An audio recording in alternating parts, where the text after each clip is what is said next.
My sister is a fantastic teacher, and she teaches anthropology, which could be a somewhat esoteric topic to some. And the way that she makes it really relevant in her students' lives is their first assignment is to take a section of their lives and classify within it what is the culture, right? So very many times people are attracting you. What you are putting out is you are attracting. Another way to put it is, I know that Tony Robbins said something about, like, that's the train, that you are the people that you spend the most time with. So what I would suggest is today, take a moment, think about the people in your inner circle and your life, because they are your mirror. So if you're feeling kind of like stuck, if you are feeling uninspired, just think about the people that are there to inspire you. Not that everyone that you're friends with has to be like some paradigm. Listen, we're all human. We're all going to go forward, move back, go forward, move back.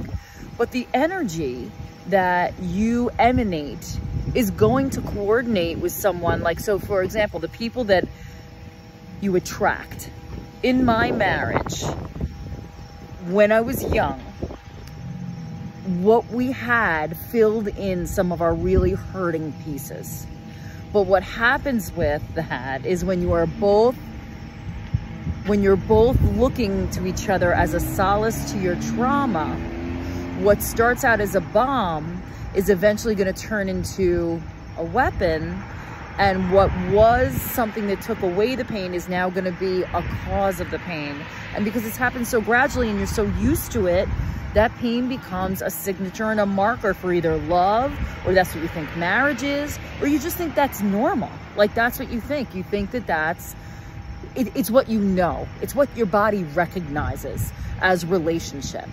And what I'm suggesting is, you know, just because it's familiar doesn't mean it's probably where you're at right now. And the other thing is, I desperately tried to keep us where we were when we first met, to keep the romance alive, to keep the mythology of our marriage alive, long after we had both changed and that story was dead.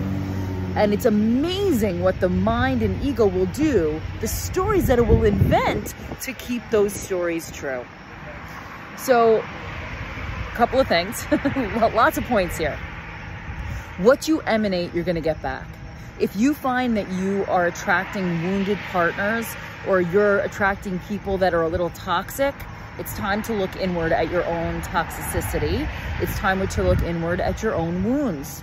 Because I'm telling you, the people that are brought into your life are your mirror in some way, for beautiful reasons and for reasons of learning a lesson. And we all are always ongoing. This is all an ongoing lesson. Don't think that I have people in my life that are here just for me to learn from, that maybe aren't the best people for me to be in my life. Like, we all have those types of relationships.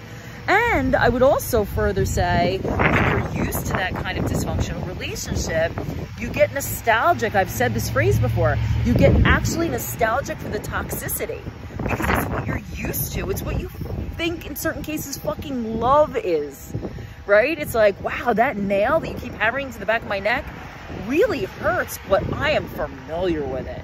And I don't want to take a chance of not having any nail at all. So let me keep letting you stick that nail in the back of my head. And over time, I'm going to stick it in myself. Or I'll find someone else who will do that.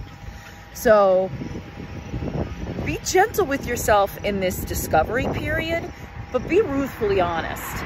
You know, you can own those things and be like, oh, wow, that's hard to hear. But you still got to say it. You have to say it. You have to own it. Because only in owning it can you start to shift enough of that energy to start to really make a change. And you know how you know you've changed?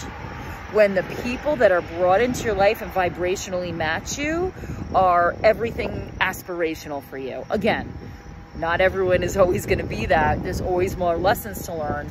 But you're going to start to attract a tribe for you that feeds you, supports you, loves you, and doesn't come with those nails. You'll see the relationships just don't have those nails. You do not have to have that nail to be loved, to be valued. It just doesn't have to go like that. So all of these things came up over the kind of the past overnight period. And I just wanted to always share with you because I'm always looking inside, because there is always more to learn. And I say that like with a rueful shake of my head, because just when you think you know what you're doing, you can tell, you can like spot like, oh, was that an ego story my whole life? Yeah, kind of was. And then you start over. That's the beauty, is you always get to start over again. You keep what you want, you start to excise and examine what you don't, and you make new mistakes all the time. As you reclaim more and more of your beautiful, pure, bold self. So that is what I have and what came up for me today. Sorry for all the background noise, and I will see you tomorrow.